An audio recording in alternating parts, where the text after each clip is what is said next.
Nós estamos aqui em Viena, num palácio imperial da família real austríaca, e eu estou aqui com a Anousheh, que é uma iraniana que foi aos 16 anos para os Estados Unidos, estudou tecnologia, engenharia, se transformou na primeira mulher que foi ao espaço de forma privada. And Anousheh, I would like to learn more about your history, how you born and developed yourself in Iran, moved to United States, and get your inspiration to be what you are now. I was born in Iran, and I lived in Iran until I was about 16 years old.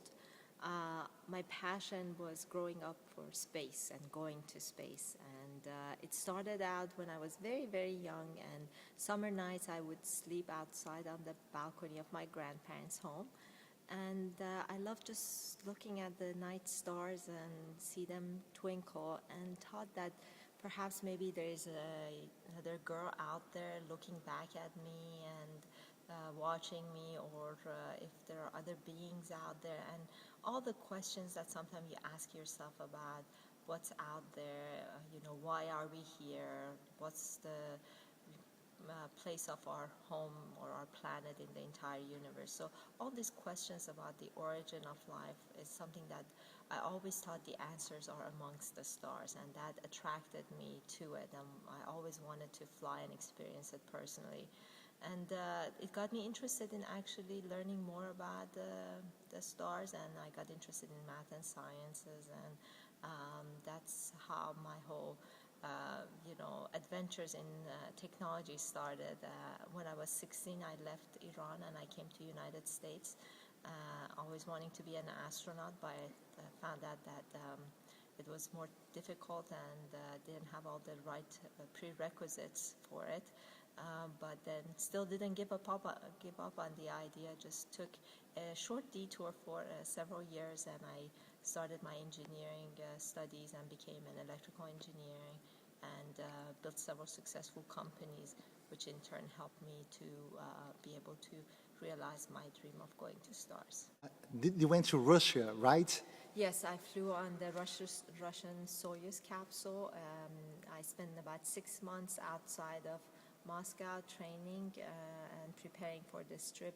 And originally when I went there, I wasn't even supposed to fly. All I went there to do was to just learn about the program, and it was after we had sponsored a prize called the Ansari X Prize, which was a $10 million prize for the first private company who could make a spaceship to go to space 100 kilometers and do it twice within 2 weeks. So I had already started working on creating a private way of traveling to space, and that was through X Prize Foundation.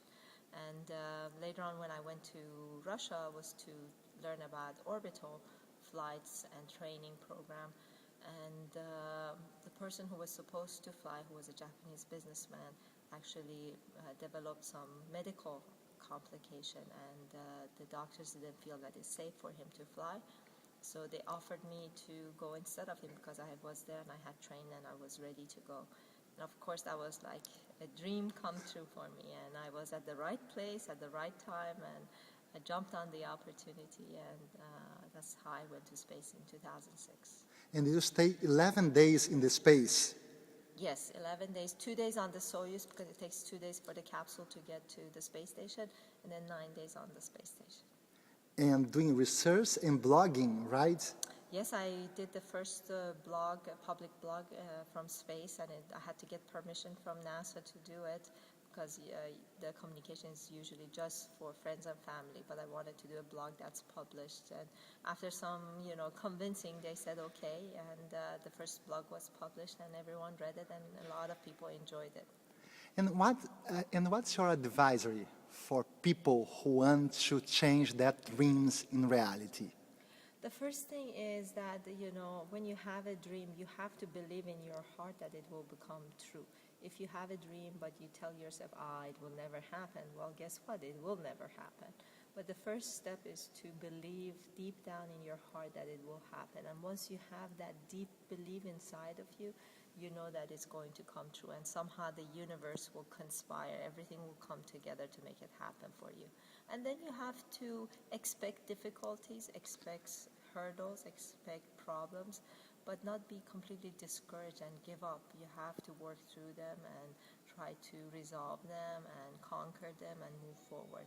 And just to remember, there's a ancient Buddhist saying that says, a journey of 1,000 miles starts with one step.